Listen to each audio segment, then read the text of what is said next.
بسم اللہ الرحمن الرحیم۔ شروع اللہ کا نام لے کر جو بڑا مہربان نہایت ہی رحم والا ہے۔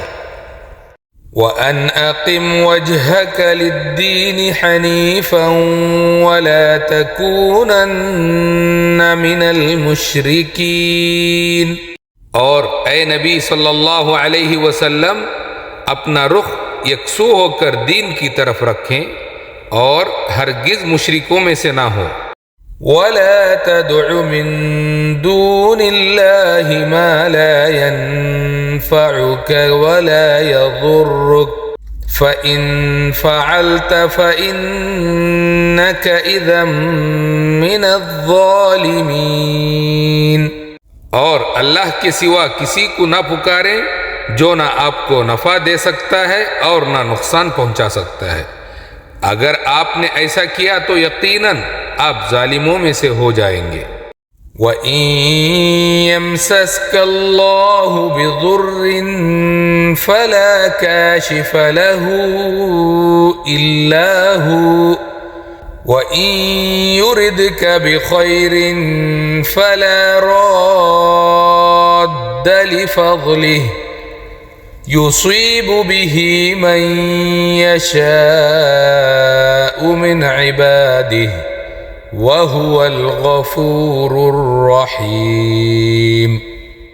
اور اگر اللہ آپ کو کوئی تکلیف پہنچائے تو اس کے سوا کوئی اسے دور کرنے والا نہیں، اور اگر وہ آپ کے لیے بھلائی کا ارادہ کرے تو اس کے فضل کو کوئی روک نہیں سکتا۔ وہ اپنی بھلائی اپنے بندوں میں سے جسے چاہے پہنچاتا ہے اور وہ بہت بخشنے والا ہے، نہایت ہی رحم والا ہے۔ قُلْ يَا أَيُّهَا النَّاسُ قَدْ جَاءَكُمُ الْحَقُّ مِنْ رَبِّكُمْ فَمَنِ اهْتَدَى فَإِنَّمَا يَهْتَدِي لِنَفْسِهِ وَمَنْ ضَلَّ فَإِنَّمَا يَضِلُّ عَلَيْهَا وَمَا أَنَا عَلَيْكُمْ بِوَكِيلٍ۔ کہہ دیجئے اے لوگوں، تمہارے رب کی طرف سے تمہارے پاس حق آ چکا ہے۔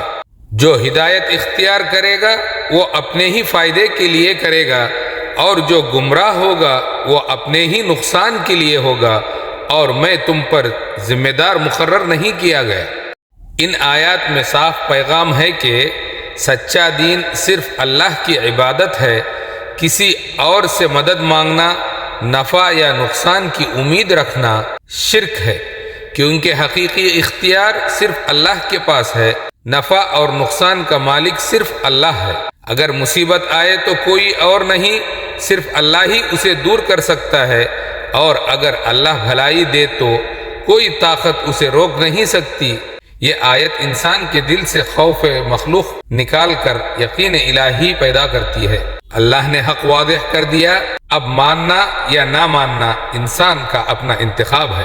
ہدایت اختیار کرنے والا خود فائدہ اٹھاتا ہے اور گمراہی کا نقصان بھی خود ہی اٹھاتا ہے۔ نبی کریم صلی اللہ علیہ وسلم کا کام صرف پیغام پہنچانا ہے، زبردستی کرنا نہیں۔ اللہ کی رحمت کی امید سخت تنبیہ کے ساتھ ساتھ اللہ نے اپنا تعارف غفور اور رحیم کے طور پر کرایا، تاکہ بندہ مایوس نہ ہو بلکہ توبہ کی طرف آئے۔